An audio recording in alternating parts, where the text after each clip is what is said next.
Nuestra Biblia en Mateo capítulo 28.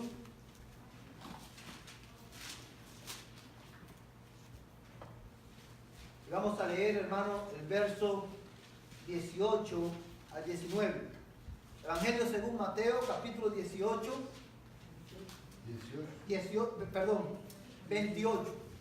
Mateo capítulo 28 y vamos a leer desde el verso 18 en adelante.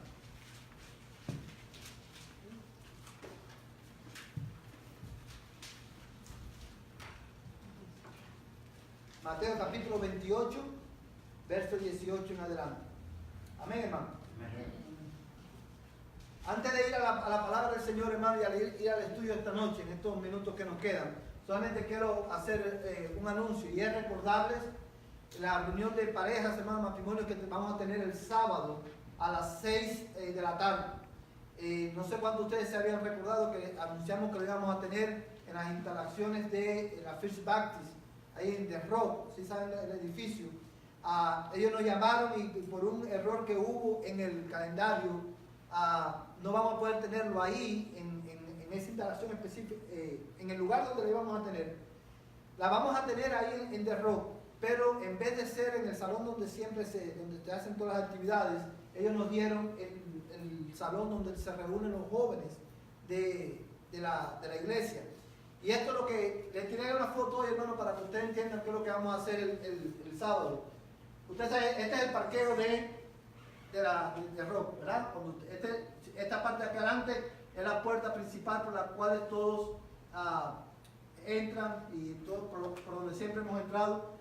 Lo que vamos a hacer el domingo, hermano, es que cuando usted venga por aquí, por esta puerta, no vamos a entrar, porque si usted entra por esa puerta, van a ver otras personas que van a estar en una actividad que ellos tienen ahí. No vamos a entrar por ahí, sino que vamos a entrar por la puerta, o sea, por esta parte de aquí. Esta puerta que es, exacto, que es esta puerta de aquí, da frente con frente a la 16. Cuando usted entre, hermano, al parqueo, cuando usted entra al parqueo, usted va a venir hasta aquí atrás y va a entrar por esta puerta, y esa puerta va a estar abierta y ahí vamos a estar los matrimonios de la iglesia. Y como hemos anunciado también a los hermanos de la iglesia, los miembros, vamos a estar llevando, hermano, un dulce que lo puedes hacer, lo puedes comprar en United, como usted sea más fácil. La idea es llevar un dulce, hermano, para después del tiempo que vamos a tener la palabra de Dios, podamos, hermano, a compartir ese dulce con café y tener un tiempo de compañerismo ahí. Vamos a estar de 6 a 9 aproximadamente. Eso no quiere decir que usted tiene que estar hasta las 9. Si usted se tiene que ir antes, se puede ir antes, pero ese es el rango de tiempo en el cual vamos a estar. ¿Para quiénes deben de ir o quiénes pueden ir a esa actividad? Todos los que estén casados. Todos los que estén casados que sus esposos sean cristianos. Todos los que estén casados que su esposa o su esposo no sea cristiano.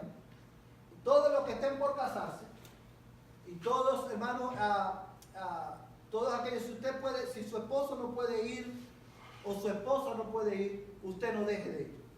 Porque Dios tiene algo que decir a través de su palabra. Yo quiero animarles a que usted haga su esfuerzo para poder estar en esta actividad. Amén, hermano. Sábados a las 6 de la tarde les esperamos, hermano, todo allí. Confiamos en el Señor y esperamos al Señor que podamos pasar un buen tiempo a la luz de la palabra del Señor. Amén. ¿Pueden invitar? Sí, gracias, hermano. Usted puede invitar, hermano, si usted conoce a alguien que quiera invitarlo, puede invitarlo. No es una actividad solamente para los miembros, es para todos los matrimonios, todas las parejas que usted conoce, a todas las parejas y a todos los que van a ser pareja, a todos los que usted quiera invitar. Invítale porque la palabra, Dios tiene algo que decir a través de su palabra, ¿verdad?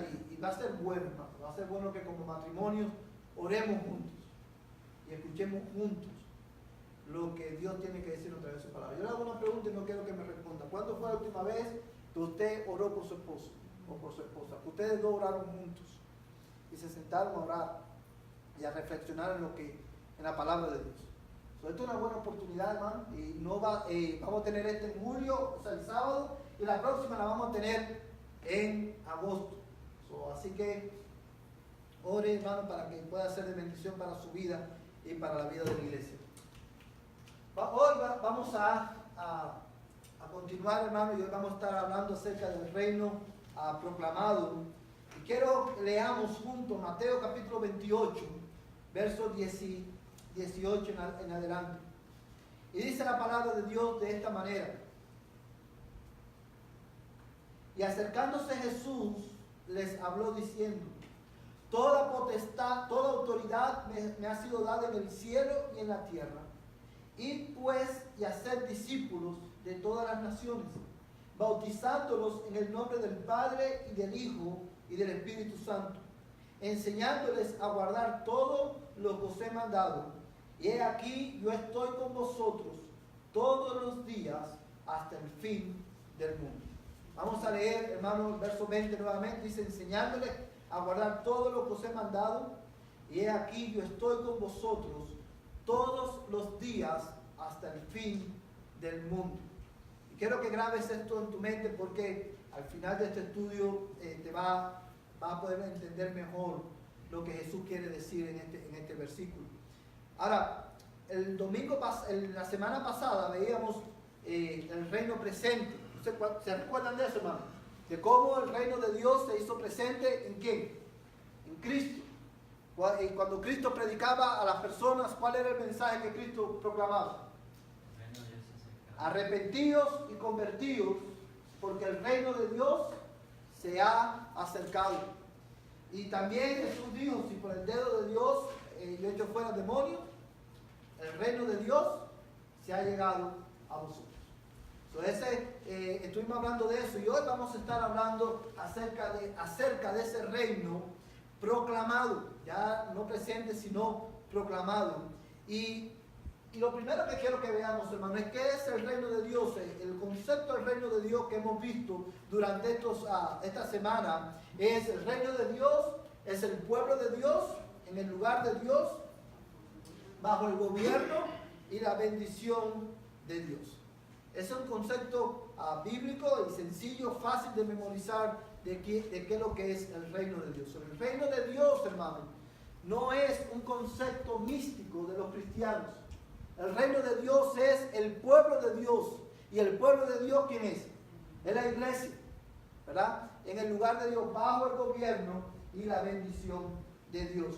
La razón por la cual a esta parte de esta serie le hemos llamado el reino proclamado es porque con esta expresión, el reino proclamado, estamos, hermano, refiriéndonos a esa etapa de la historia de la redención en la cual el evangelio es proclamado a todas las naciones, tal como Jesús lo manifestó o lo ordenó.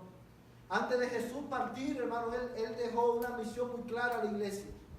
Y él le dijo: toda autoridad me ha sido dada en el cielo y en la tierra.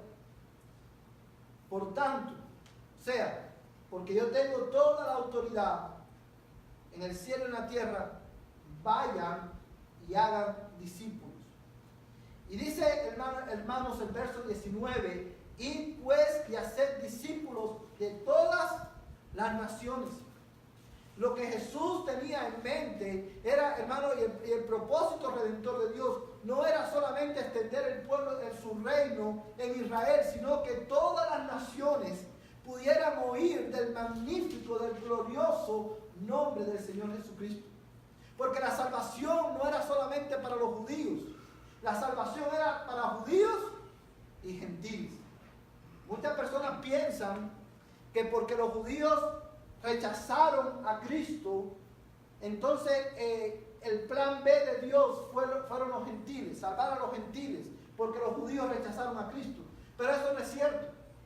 Desde un inicio, hermano, en el plan redentor de Dios estaban incluidos tanto judíos y gentiles, que Dios iba a sacar del mundo y los iba a hacer parte de su reino.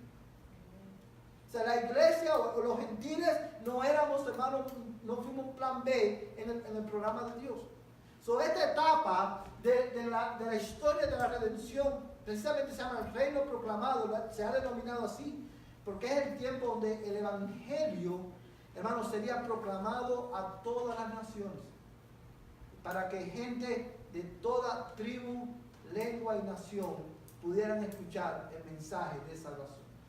Yo quiero leerle un pasaje de la Escritura.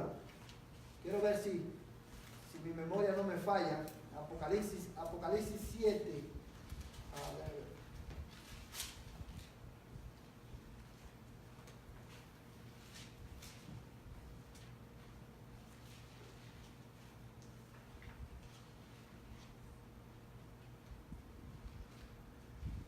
Vamos a leer Apocalipsis capítulo 7, verso 10.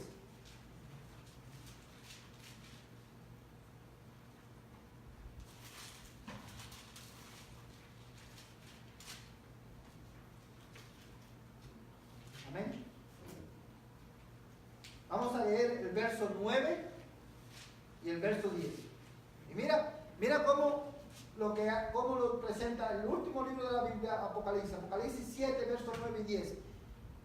Dice, Apocalipsis, hermano, como ustedes saben, es el último libro de la Biblia. Vamos a leer el capítulo 7, versículos 9 y 10. Dice, después de esto miré y vi una gran multitud que nadie podía contar, de todas las naciones, tribus, pueblos y lenguas, de pie delante del trono y delante del Cordero, vestidos con vestiduras blancas y con palmas en las manos.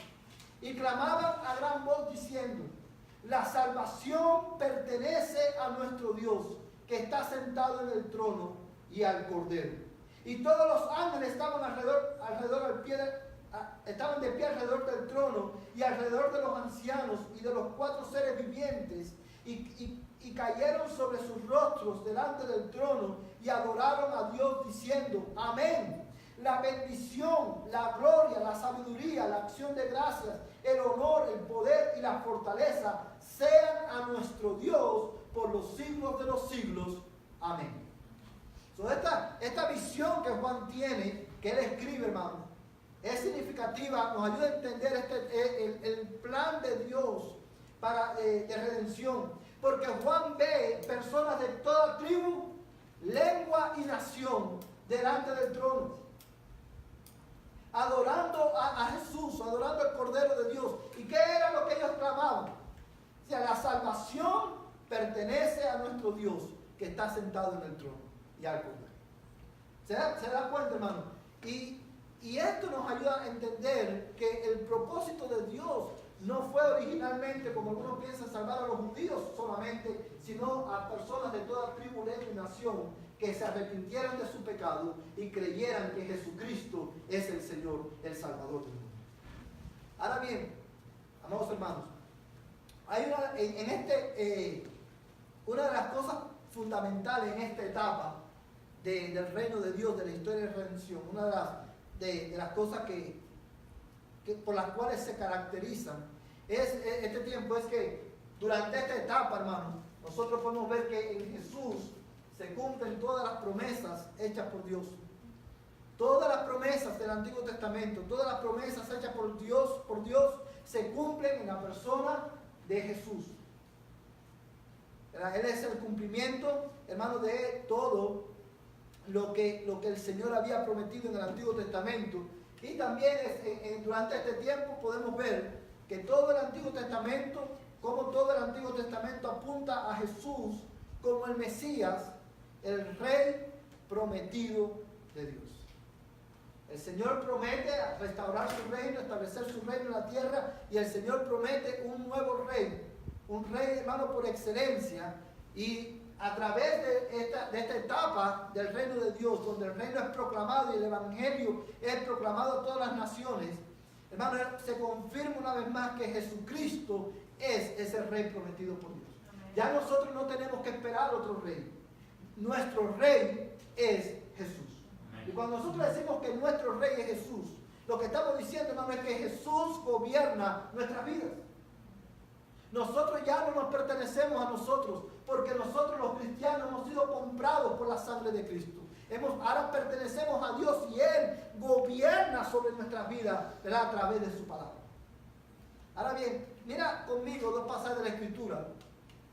Juan 14:1 y Hechos 1:6 al 8. Juan 14, el Evangelio de Juan, en el Antiguo Testamento, en el Nuevo Testamento, capítulo 14. verso 1.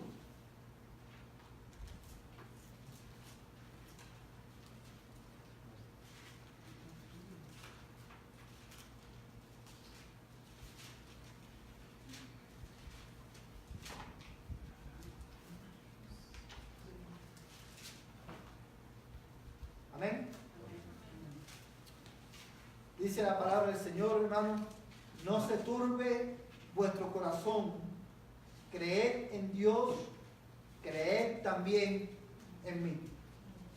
No sé cuántos de ustedes recuerdan cuando predicamos en este pasaje de la Escritura, no sé cuántos de ustedes recuerdan el contexto de ese versículo, porque Jesús le dice a los discípulos, creed en Dios, no se turbe vuestro corazón, creed en Dios, creed también en mí. Y como ustedes recordarán, en el contexto, lo que estaba pasando, hermano, cuando Jesús dijo eso, Él había anunciado que iba a morir, que la hora de su muerte ya había llegado, había anunciado que también que uno de los discípulos lo iba a negar, que era Judas Iscariote, pero también había anunciado que Pedro Judas lo iba a traicionar y Pedro lo iba a negar. Imagínate, hermano, la tristeza que embargó el corazón de los discípulos esa noche. ¿Cuánta tristeza no había en sus corazones? Estos hombres, hasta ese momento, lo habían dejado todo por seguir a Jesús. Y todo parecía indicar que todas las promesas, hermano, que todo parecía indicar que, hermano, lo que ellos creían de Jesús,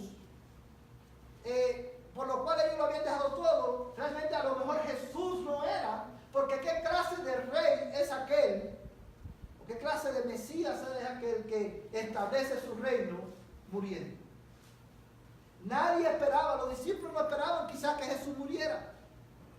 Y en ese contexto que Jesús le dice, no se turbe vuestro corazón, creed en Dios, creed también en mí. Y en el versículo 27, hermano, de ese pasaje, ahí mismo, si usted voltea su hoja en el versículo 27, dice, la paz os dejo, mi paz os doy, no como el mundo la da, yo la doy. No se turbe vuestro corazón, ni tengan miedo. Lo que Jesús, hermano, la razón por la cual Jesús le dice esto es para fortalecer la fe de los discípulos y confirmando una vez más de que Él era el Mesías, Él es el Mesías, el Cristo, el Rey prometido por Dios, a través del cual Él iba a establecer su reino. Mira Hechos capítulo 1, ahí, después de Juan está Hechos. Hechos capítulo 1. Un hermano que lea por favor los versos 6 al 8. Sí, hermano.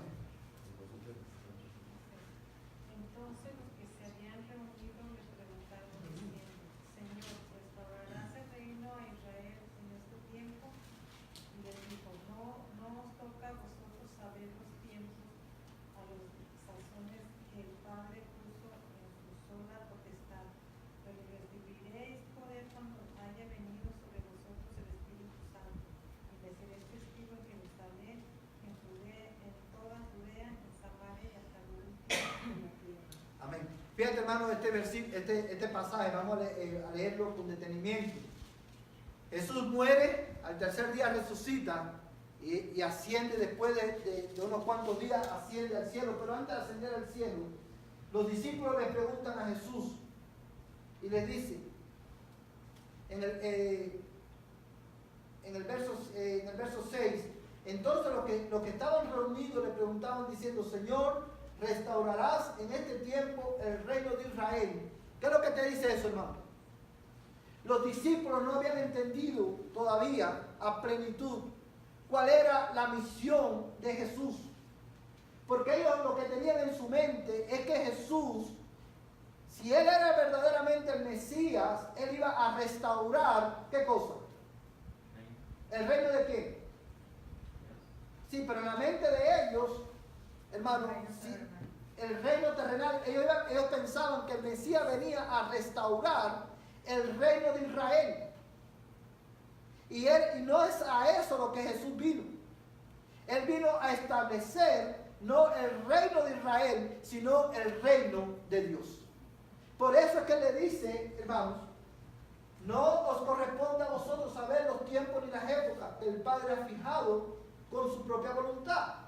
Pero, le digo, recibiréis poder cuando el Espíritu Santo venga sobre vosotros y me seréis, ¿qué cosa?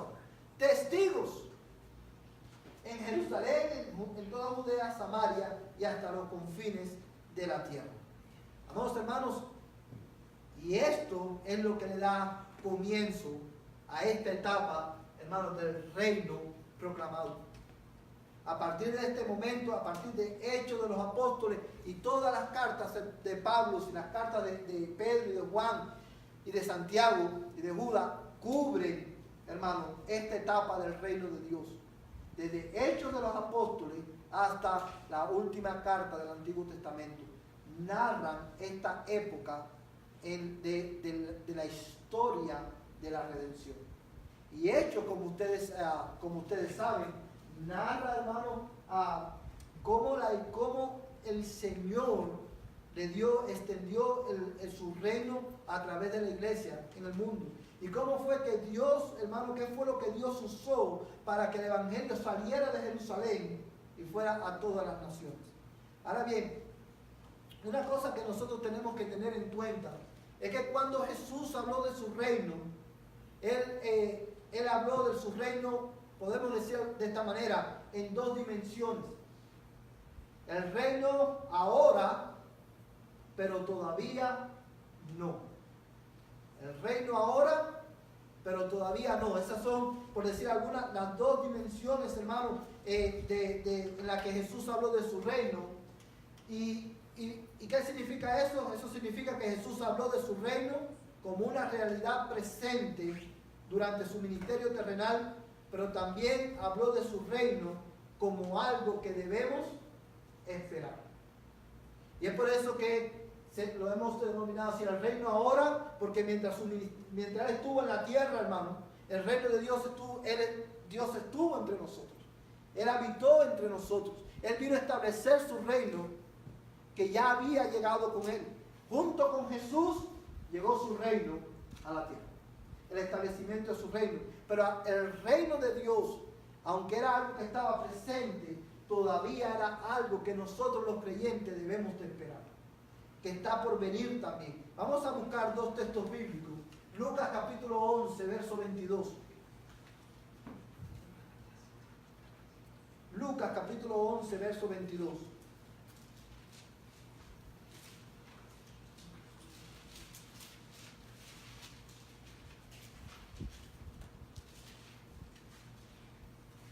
Hermano, que lo tenga, lo puede leer.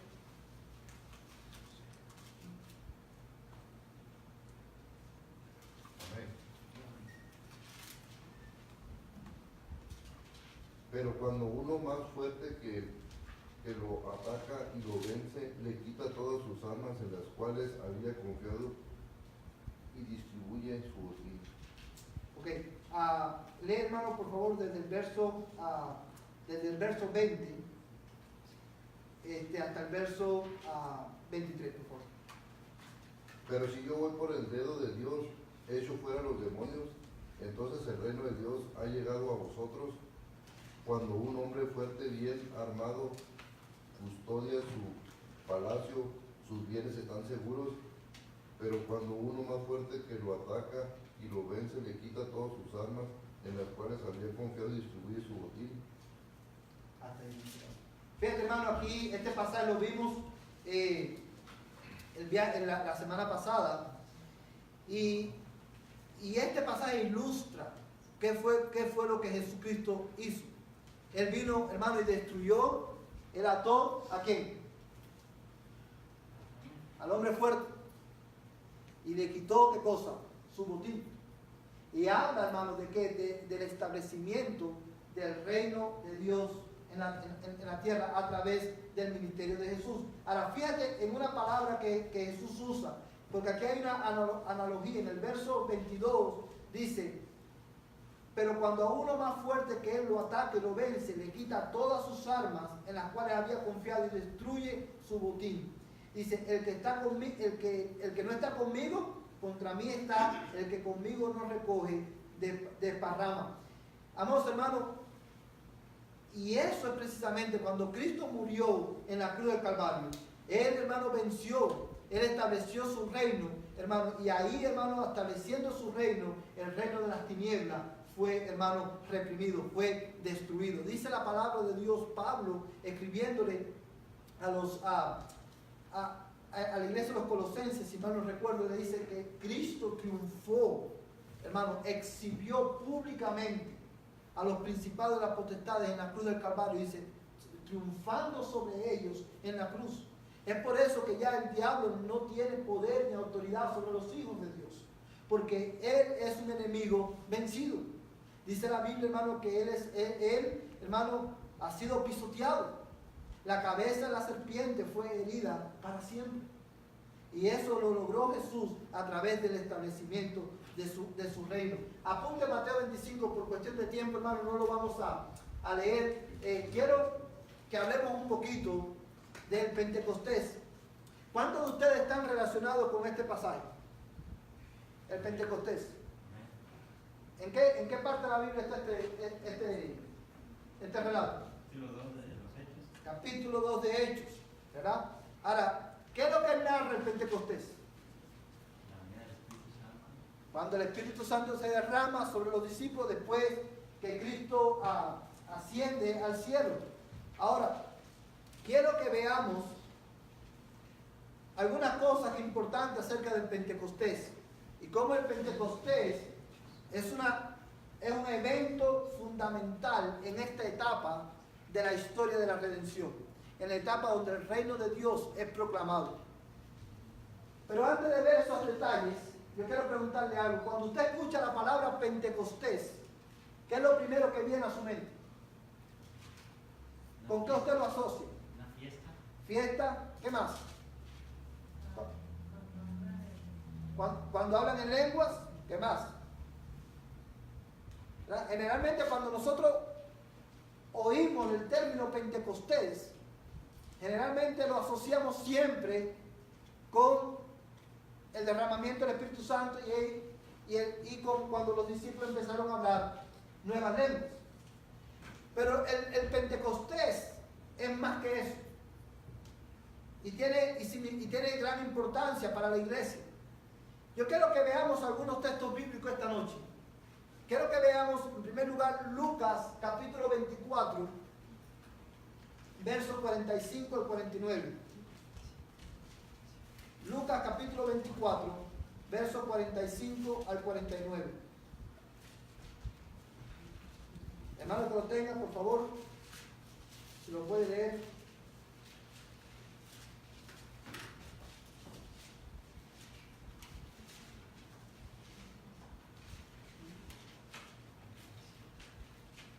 Lucas 24, 45, 49.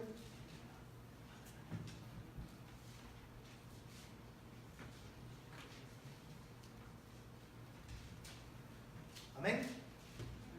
Hermano, responde.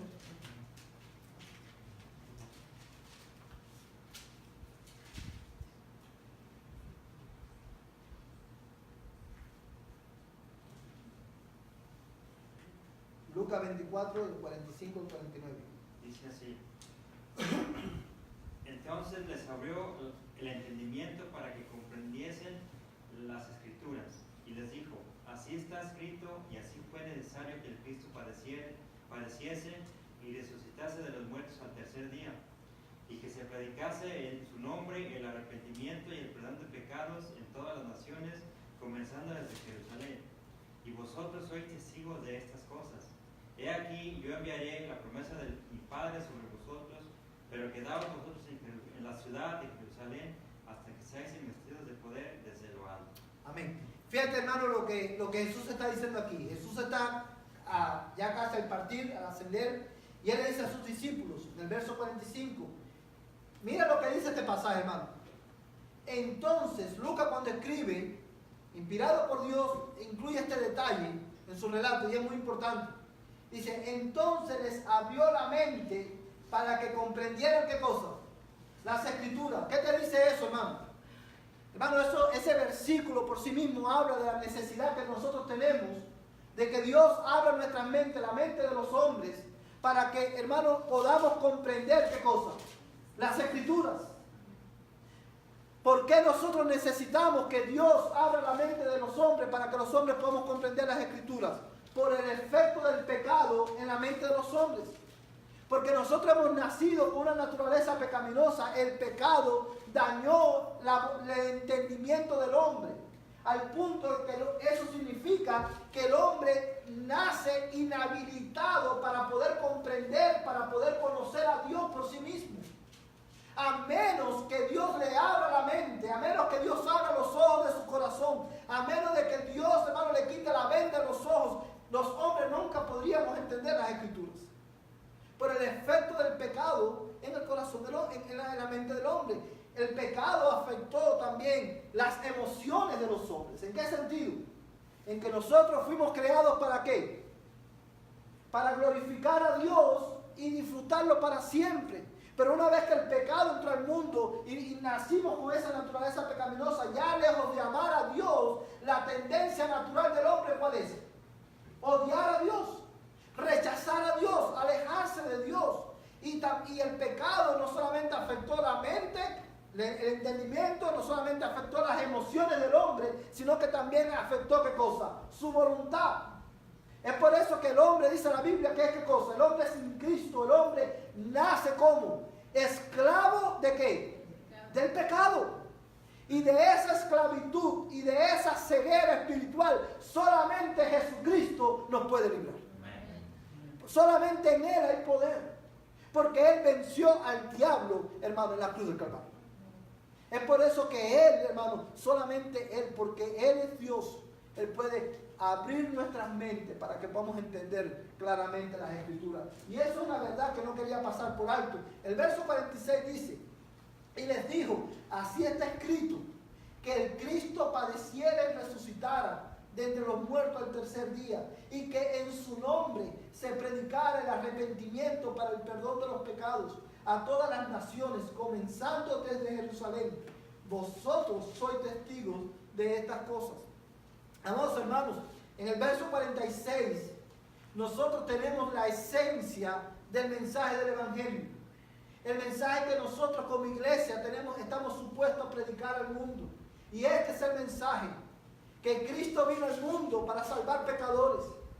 Y Cristo vino al mundo para salvar pecadores porque todos los hombres nacemos separados de Dios. Todos los hombres nacemos, como veíamos hace unos domingos atrás, muertos espiritualmente. ¿Qué significa cuando la Biblia dice que el hombre está muerto espiritualmente? Eso es lo que significa, mi amigo y mi hermano, es que el hombre nace separado completamente de Dios. Nace sin poder estar en comunión con Dios. Está, hermano, bajo el dominio de Satanás. Y está, hermano, en consecuencia, sin esperanza y sin Dios en el mundo. Y esa es la condición del hombre, porque Dios es justo y Dios es santo. Él no puede pasar por alto el pecado de los hombres. Y es por eso que los hombres, siendo pecadores, están bajo condenación. Y dice la Biblia que Dios está airado con los impíos. ¿Cuándo? Todos los días. Pero también dice la Biblia que Dios es un Dios de amor. Y como Dios mostró su amor, como dice Pablo en Efesios, en que siendo aún pecadores, Cristo murió por nosotros, para que todo aquel que en Él cree no se pierda, mas tenga vida eterna. Y este es el mensaje: Cristo murió por tu pecado en la cruz del Calvario, para que si tú crees en Él, te arrepientes de tu pecado y confieses a Jesús como el Señor de tu vida, tus pecados sean perdonados y tengas vida eterna. Ese es el mensaje del Evangelio. Nosotros no tenemos otra cosa de que predicar. Porque de este mensaje, de estas verdades, depende la eternidad de los hombres.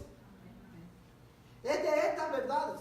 Creer en Jesucristo, amigo y hermano que está aquí, yo lo he dicho muchas veces y lo voy a repetir domingo tras domingo, miércoles tras miércoles. Creer en Cristo es más que decir, yo sé que Dios existe. Creer en Cristo es más que decir, yo sé que Jesús es el Hijo de Dios. Dice la Biblia que los demonios creen y tiemblan.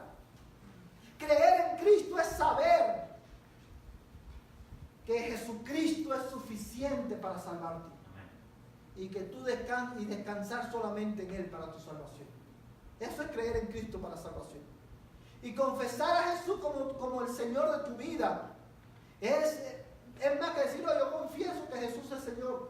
Es confesar con tu boca que Jesús es el Señor, implica rendir tu vida a la autoridad de Cristo. Y rendir tu vida a la autoridad de Cristo es rendir tu vida a la autoridad de la palabra de Dios. Y teniendo esto en mente, te vuelvo a repetir, dice la Biblia que si nosotros creemos que Jesús es el Hijo de Dios, nos arrepentimos de nuestros pecados y confesamos a Jesús como el Señor de nuestras vidas, nuestros pecados serán perdonados y Dios te dará el don de la vida eterna. Ese es el reino de Dios proclamado a todas las naciones. Ese es el mensaje de Dios. Y déjame decirte algo, como decíamos el domingo pasado, quizás para algunos de ustedes esto pareciera no tener sentido. Quizás para algunos de ustedes esto suena quizás hasta aburrido. Pero si este es tu caso, yo quiero animarte como pastor a que tú esta noche digas, Dios, tú clames a Dios y le digas, Dios, ten misericordia de mí. Abre mis ojos para yo poder entender el Evangelio y venir a la salvación. Ten misericordia de mí y sálvame. ¿Se recuerda que hablamos de esto el domingo pasado, cuando hablamos del ciego Bartimeo? Cuando oyó que Jesús pasó por allí, él clamó, Jesús, hijo de David, ten misericordia de mí. Y Jesús le dijo, ¿qué quieres que te haga? Y él le respondió, que recobre la vista. Y Dios abrió sus ojos. Y si tú en esta noche, tú clamas a Dios, tú clamas a Jesús, y tú le dices, Señor, ten misericordia de mí y sálvame, abre mis ojos, Él va a tener misericordia de mí.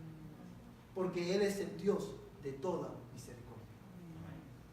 Ahora, fíjate, eso lo dice en el verso 47. Y el verso 48 dice, vosotros sois testigos de estas cosas. He aquí yo enviaré sobre vosotros la promesa de mi Padre, pero vosotros permaneced en la ciudad hasta que seáis investidos con el poder de lo alto. Ahora bien, esto, hermano, es lo que nos lleva ¿a qué? Al Pentecostés. Porque lo que ocurre en Pentecostés es lo que Jesús está hablando aquí. Y cuando Él se refiere a la promesa del Padre, Él se está refiriendo, hermano, precisamente, ¿cuál es la promesa del Padre? El Espíritu Santo, de la cual habló ¿quién? El profeta Joel. Si han leído Joel 2, ¿verdad? Si lo hemos leído aquí en otras ocasiones. Yo quiero que tú apuntes estos pasajes. Vamos a leer, apúntalo, Joel 2:28, la promesa del Espíritu Santo. Pero vamos a leer Hechos 2, y ya así terminamos con esto, hermano, esta noche. Hechos capítulo 2. Y vamos a leer verso 1 al 3.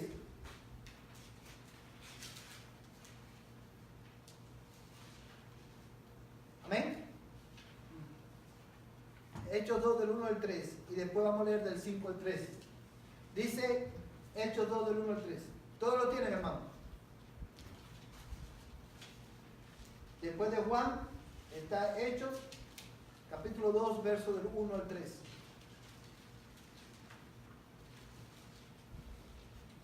Amén.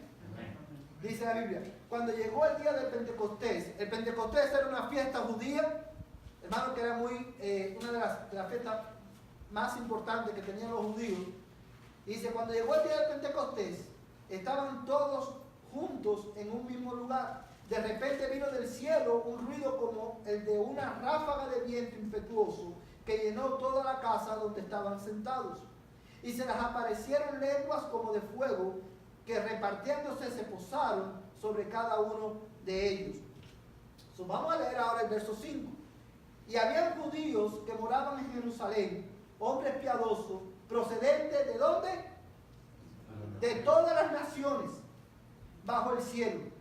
Estos eran hombres, hermanos, que eran judíos piadosos, eran judíos que estaban en otras naciones, y ellos venían a donde, a Jerusalén, a festejar la fiesta del Pentecostés. Y entre ellos habían judíos, y habían también gentiles que se habían convertido a la religión judía. Y es por eso que estaban todos en Jerusalén en ese día. Ahora, mire mira el verso 6.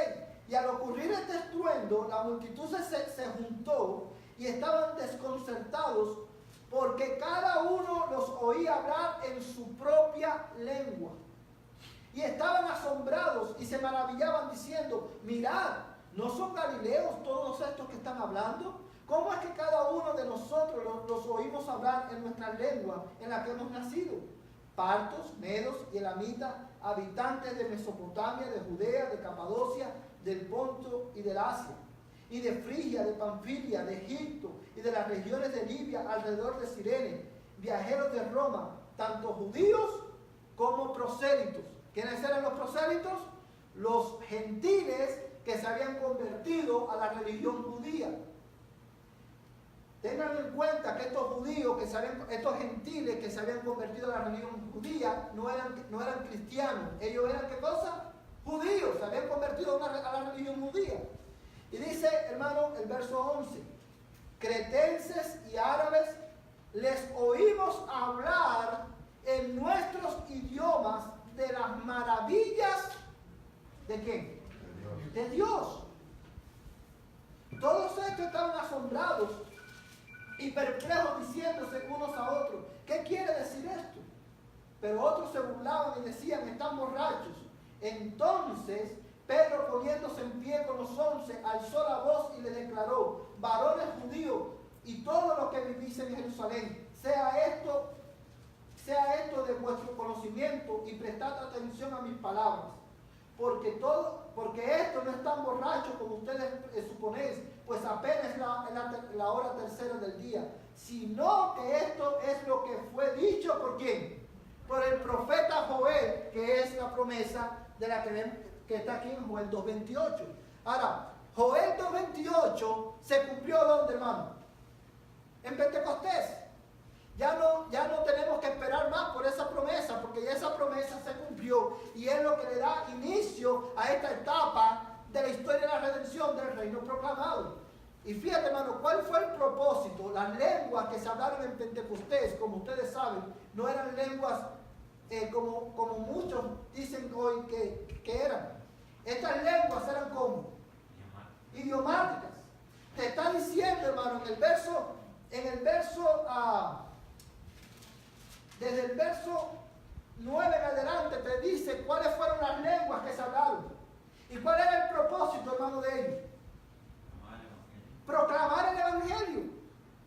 Porque ellos dicen, los oímos hablar en nuestras propias lenguas las maravillas de Dios.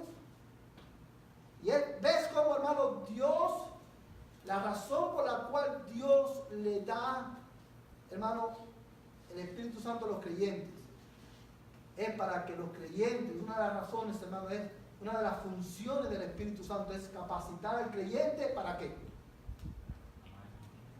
Para brincar, saltar, erizarnos. No, hermano. Una de las funciones, y eso lo vamos a ver en los próximos estudios del Espíritu Santo en esta etapa, es, hermano, capacitar al creyente, ¿para qué? Para proclamar las maravillas de Dios. Por eso que Jesús le dice, y recibiréis poder. ¿Para qué ellos iban a recibir poder, hermano? Para proclamar el Evangelio, para ser testigos de Cristo en el mundo. Ellos necesitaban el poder para hablar de Cristo y ellos necesitaban el poder para permanecer firmes en medio de las persecuciones que iban a enfrentar. ¿Sí lo puede ver, hermano? Y esto, hermano, el Pentecostés es lo que da inicio, por decirlo de una manera, a esta etapa del reino que cubre Hechos de los Apóstoles hasta las cartas, la última carta que es a Judas, ¿verdad? De esto vamos a estar hablando un poco más en los próximos estudios, hermano. Que Dios te bendiga en esta noche. Espero que hayas podido entender. Y como siempre yo pregunto, ¿entendieron? Si no entendieron, ¿qué pasa, hermano? Empezamos por el principio de nuevo. No. Vamos a orar, hermano. Vamos a ponernos en pie y vamos a orar. Y vamos a darle gracias a Dios porque Dios nos ha dado el privilegio de poder ser parte de la proclamación de su reino. Yo voy a pedir al hermano Valdo que nos despide en oración. Gracias te damos, Señor, una vez más, Señor, porque podemos escuchar, Señor, tus palabras. Señor, ahora te pedimos, Señor, que podamos meditarlas, Señor, y ponerla en práctica, Señor, te pedimos que nos ayudes, para poder proclamar tu evangelio, Señor, a toda persona que no te conoce aquí en este pueblo de Dalca. Te pedimos, Señor, una bendición muy especial para cada uno de nosotros, Señor, y que esta noche, Señor, podamos descansar, Señor, y mañana podamos continuar con nuestras labores, Señor, y que nos prepare, Señor, para el domingo, Señor, para seguir proclamando tu nombre y bendiciendo tu nombre, Señor. En el nombre de Cristo Jesús te lo pedimos. Amén y amén. Están despedidos, hermanos. Que la paz de Dios sea con cada uno de ustedes.